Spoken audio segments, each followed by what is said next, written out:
Você sabe como é que faz para você saber se o cliente ele vai realmente comprar o teu serviço de TI? Primeiro, no momento em que você está interagindo lá com o cliente, você deve perguntar quais são as consequências caso ele não compre o seu serviço. Uma vez eu estava conversando com um cliente e esse cliente ele viu um anúncio de uma empresa de TI, de uma aluna minha, e ele estava interessado. E aí ele foi para a reunião e eu participei dessa reunião também. Chegou na reunião, o cara falou, olha, a minha TI, ela tá tudo funcionando. Ah, legal.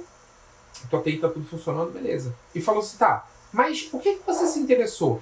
Olha, eu me interessei porque vocês fizeram um anúncio dizendo que vocês deixam a TI rápida, né? Deixam a TI mais rápida e segura. Tá bom. E hoje, a sua TI tá rápida e tá segura? E o cara virou e falou, tá. Ah, eu acho que tá. Não sei se tá 100% segura, né? Mas tá segura e tá rápida. E eu falei, e acontece alguns... Quais problemas acontecem? Olha, uma vez ou outra, uma impressora, mas a gente resolve rápido. Como é que resolve? Ah, é só alguém lá, liga um cabo que foi desconectado, a impressora que está fora da tomada, isso tudo é resolvido rápido.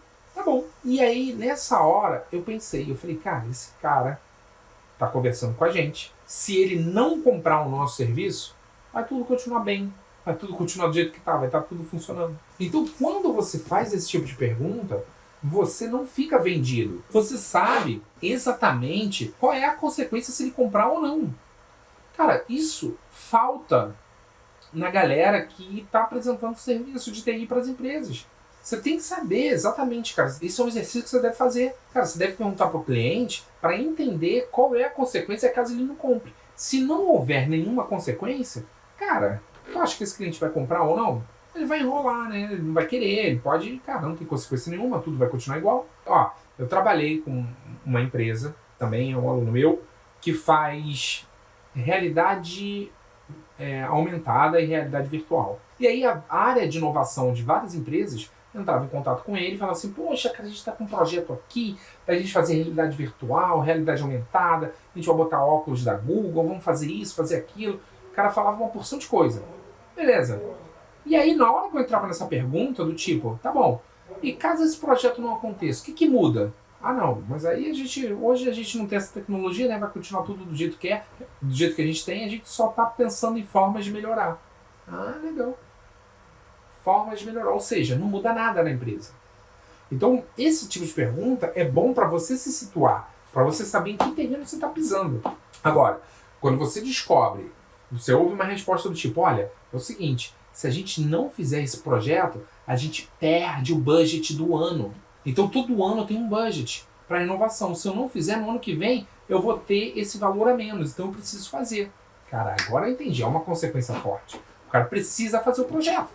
Então, você deve ouvir as consequências pelo ponto de vista do cliente. Outra pergunta que você deve sempre fazer é quem que autoriza a compra. Às vezes, você está conversando com uma pessoa, a pessoa está super empolgada, e depois de você enviar a proposta, falar várias coisas, a pessoa fala, não, mas agora eu tenho que passar para o meu chefe, que é ele que autoriza a compra. Cara, você deve perguntar logo de cara. Olha, quem é a pessoa que autoriza a compra? Por quê? Vamos lá. Porque quando você descobre quem autoriza a compra, você deve saber quais são os valores e o que é importante para essa pessoa, para ela comprar. Porque assim você consegue criar valor e mostrar uma proposta, apresentar uma proposta de valor. Para quem? Para quem compra, né? Para quem autoriza. Então, quando você não sabe quem é a pessoa que autoriza a compra, às vezes tu cria uma proposta de valor e às vezes essa proposta é boa para o técnico, mas para quem compra não é. Não adianta. O contrato não é fechado. Então, por isso você deve perguntar quem autoriza a compra logo na tua primeira interação. Outra coisa que você deve fazer é descobrir se o cliente já tem orçamento aprovado. Orçamento aprovado é diferente de qual é o seu orçamento para fazer o projeto. Pô, cara, já vi gente perguntar, cliente, qual é o seu orçamento para fazer o projeto? O cliente fica pé da vida, ele não quer falar. E muitas vezes ele sabe que se ele falar, meu orçamento é 10 mil, a proposta aparece lá, 10 mil. Meu orçamento é 200 mil, a proposta vem 200 mil, cravado. O cliente sabe, o cliente não vai falar. Então, você não deve perguntar qual é o seu orçamento para o projeto. Porque quando você pergunta isso é uma pergunta muito ofensiva, muito direta. E vai ter cliente que vai se sentir ofendido. Tá certo que tem gente que não se ofende com nada. Vai ter cliente que não vai, que vai aceitar de boa. Certo? Mas para que você vai correr esse risco? Agora, qual é a pergunta certa? É perguntar, cliente, você já tem orçamento aprovado para o projeto? E vai ter cliente que vai falar, sim, já tem orçamento. Vai ter cliente que vai falar, olha, ainda não tenho, eu vou precisar saber quanto custa para pedir aprovação. E vai ter cliente que vai falar, sim, já tem orçamento e é 50 mil. Beleza, ele falou, não foi você que perguntou. Se ele falar, ótimo, entendeu? Mas eu quero evitar que você corra o risco de ser indelicado e de repente, colocar tudo por água abaixo porque tu fez uma pergunta muito ofensiva, muito direta. Então pergunta primeiro para ele se ele já tem orçamento aprovado para o projeto. E quando você tem essa resposta, você já sabe se é um projeto rápido, sabe se isso vai acontecer daqui a 1, 2 semanas, ou se é um projeto demorado, que vai acontecer daqui a 2, 3 meses. Você precisa estar ciente da real, sabe, do que está acontecendo. Tá bom? Outra pergunta. Cliente, quando você quer decidir? Quando você quer decidir pela compra? Ou quando você quer ter esse projeto realizado? Quando você quer ter o seu sistema já pronto e funcionando?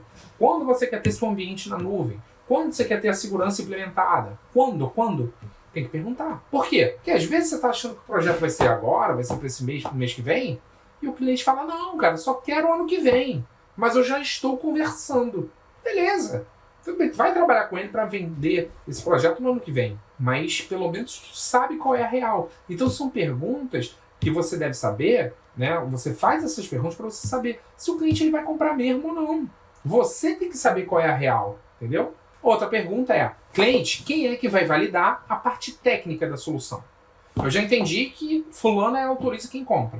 E a parte técnica? Eu vou desenhar uma parte técnica aqui, vou explicar como é que vai funcionar a minha solução, as integrações e tal. Mas para quem eu apresento isso? Quem é a pessoa que vai validar a parte técnica?